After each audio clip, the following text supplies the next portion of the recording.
सात संगत जी, प्यार से कहना धन निरंकार जी। सात संगत जी, हमें हमेशा अपनी सादगी में रहना चाहिए। संत महापुरुष भी यही कहते हैं कि हमें अपना जीवन साधारण रूप से जीना चाहिए, क्योंकि सात संगत जी जितना हम साधारण रहेंगे उतना ही प्यारी सात संगत जी हम सेवा भाव से जुड़ पाएंगे, भक्ति से जुड़ पाएंगे। प्यारी सात संगत जी, हम दुनियावी चीज़ों में तो लगे रहते हैं, लेकिन कहीं भी प्यारी सात संगत जी हमारी सादगी नहीं होती। सादगी के ही प्यारी सात संगत जी कारण हम ऐसे ही विवश हो जाते हैं अनुयायी कामों पर। सात संगत जी, एक समय की बात है, एक संत महापुरुषों के पास एक बार एक सज्जन आए।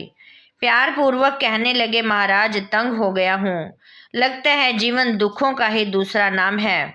घर जाता हूँ तो बीवी लड़ती है, बाहर जाता हूँ तो दोस्त तंग करते हैं, कोई किसी की चुगली करता है तो कोई ईर्ष्या से जला भुना रहता है।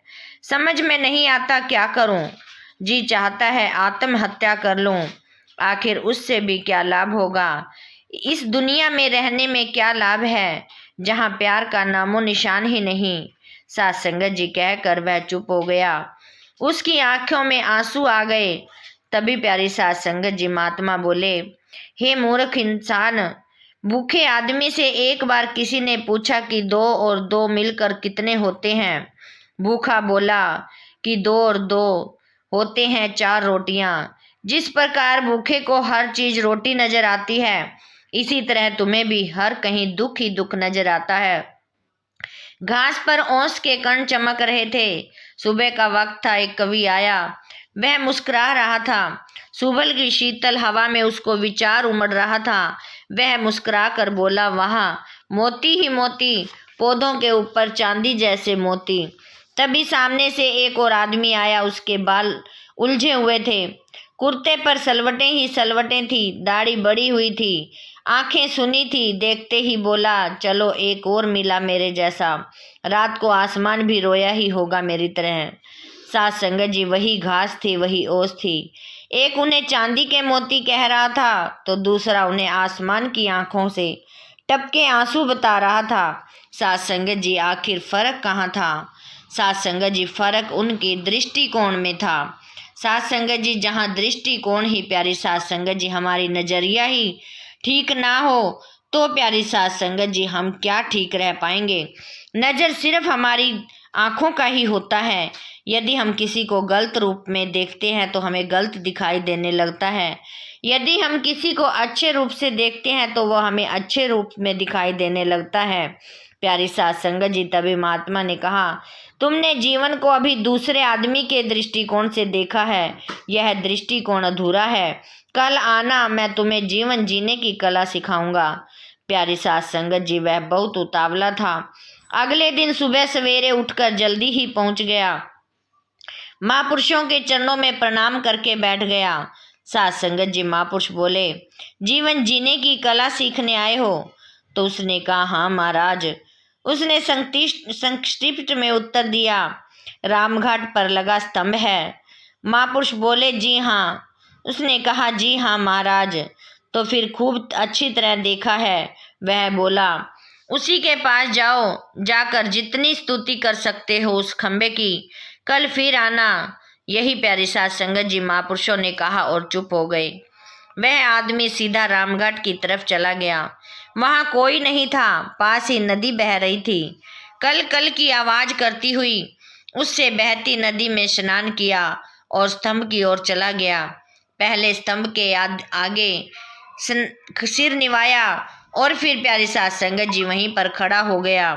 स्तुति करने लगा, कहने लगा कि हे महान स्तंभ, तुम सद्वृद्धियों का उदय करने वाले हो। तुम्हें ना कोई आंधी उखाड़ सकी, ना तूफान उखाड़ सका। तुम्हारी जड़ें पाताल तक हैं। लाल पत्थर से बना तुम्हारा शरीर ऐतिहासिक लाल किले से भी बहुत सुंदर है।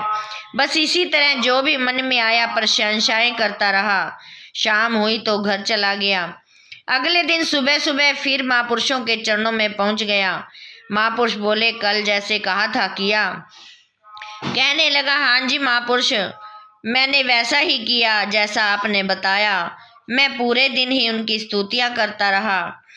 आज फिर जाओ, आज दूसरा काम करना है। महापुरुष बोले, सात संगत जी क्या आज भी स्तुति? वह एकदम बोला, अरे अधीर मनुष्य, मेरी पूरी बात तो सुनो। आज तुम्हें वहां जाकर स्तुतियां नहीं करनी बल्कि गालियां देनी है। जितने आप शब्द बोल सकते हो बोलने हैं। कहकर महापुरुष चुप हो गए। कमाल करते हैं आप, जिसकी कल प्रशंसा कर रहा था उसे ही आज गालियां देनी है। मेरी समझ में कुछ नहीं आ रहा है, आखिर एक ही को गालियां और स्तुतियां, यह तो मुश्किल है। वह बोला, सात संगत जी क्या कहते हो? क्या गाली उसी को नहीं देते जिसे जानते हो, जिसकी कभी तारीफ करते हो? किसी अनजान आदमी से भी लड़े हो कभी, जिसे जानते ही नहीं, उसकी क्या खाक स्तुति करोगे? उससे क्या खाक लड़ोगे?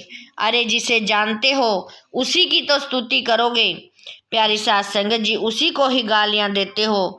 वही प्यारी सात संगत जी महापुरुषों ने समझाया, बात समझ में आ गई और इसीलिए बिना कुछ कहे ही रामघाट चला गया। आज वह नाया नहीं, बस सीधा खड़ा हो गया और लगा गालियां बकने। तुम्हारा रंग कितना बुरा है, खून जैसा है। खंबे की तरह खड़े हो, ना कोई छाया है ना कोई फल है, बस खड़े हो शैतान की तरह। अरे क्यों जगह घेर रखी है तुमने? वैसे ही हिंदुस्तान की आबादी दिन रात समय की तरह बढ़ रही है। बस इसी तरह बोलता गया, जो मुंह में आया वही बोलता गया। आखिर शाम को फिर वापस चला गया। अगले दिन सुबह फिर महात्मा के पास पहुंच गया। महात्मा बोले, बेटा सीख गए जीवन जीने की कला। महाराज क्या है जीवन जीने की कला? आज प्यार करो, कल लड़ो। अगर यही जीवन जीने की कला है तो इसे मैं पहले ही जानता हूँ। यूं ही 3 दिन खराब करवाए आपने।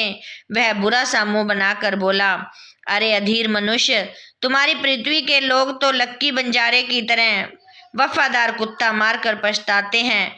मेरी पूरी बात तो सुन लो। सात संगत जी वो कहने लगा कि जी कहिए, कहकर वह चुप बैठ गया।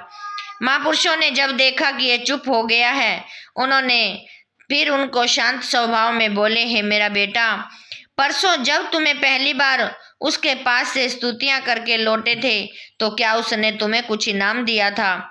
उन्होंने कहा, नहीं महाराज, बल्कि मेरा तो वहां पैर ही फिसल गया, जिससे मैं गिरता गिरता बचा। फिर भी मैं स्तुति ही करता रहा। सात संगत जी महापुरुषों ने कहा, जितना मैं पूछूं उतना ही जवाब देना। अधिक बोलने वाले लोग तो ज्ञानी ही नहीं होते। जो ज्यादा बोलते हैं उनके मन में ज्ञान ही नहीं होता। कम बोलने वाले जो होते हैं वो ज्ञानी होते हैं। अच्छा एक बात और बताओ, कल जब तुम खूब गालियां बककर आए हो तो क्या खंबे ने कोई नफरत दिखाई या किसी किस्म का वार किया? सात संगत जी महात्मा ने उनको बड़े प्यार से बोला और कहने लगा कि नहीं महात्मा जी, कल तो कुछ भी नहीं हुआ। सात संगत जी बस इसी तरह ही जीवन जिए बेटा। उस स्तंभ की तरह हो जाओ। स्तुतियां सुनने पर फूलो नहीं और गालियां सुनने पर बिदको नहीं। प्रशंसाओं व अपशब्दों से ऊपर उठो। याद रखो, किसी की प्रशंसा से तुम्हारे गुण या सद्गर्म बढ़ नहीं जाएंगे और आलोचना व घृणा से तुम्हारे सद्गर्म दुर्गुणों में नहीं बदलेंगे। जो तुम हो वह ही हो। अपने आप को पहचानो, अपनी शक्ति को, क्षमता को पहचानो। इसे पहचान लोगे तो फिर कोई तुम्हें दुखी या परेशान नहीं कर सकेगा। सात संगत जी जो निर्लिप्त भाव से जीवन जिएगा वही सुख हमारे पीछे भागेगा। सात संगत जी महात्मा जी यही बात कहकर चुप हो गए और सात संगत जी महात्मा जी शांत स्वभाव से अपने घर लौट गए और खुशी खुशी रहने लगे। सात संगत जी ये कहने का भाव यही है कि हमें प्यारी सात संगत जी किसी को गलत व्यवहार से नहीं बोलना चाहिए, गलत दुर्भाव नहीं करना चाहिए। सात संगत जी हमें मिलकर सेवा सिमरन सत्संग करनी चाहिए और सात संगत जी जितनी सेवा सिमरन सत्संग हो जाए उतना ही बहुत ही अच्छा रहता है। वरना तो प्यारी सात संगत जी फिर हम वांझे ही रह जाते हैं। आओ प्यारी सात संगत जी दासी भी अपने लिए ही मांगती है कि दासी भी प्यारी सात संगत जी तन मन धन से सेवा सिमरन सत्संग करती हुई अंतिम श्वासों तक प्यारी सात संगत जी आप जी के चरणों से जुड़ी रहे और आप जी का आशीर्वाद लेती रहे। सात संगत जी दासी के इस चैनल को भी जरूर सब्सक्राइब कर देना ताकि सात संगत जी आपसे जुड़कर दासी आप जी का आशीर्वाद लेती रहे। सात संगत जी प्यार से कहना, धन्य निरंकार जी।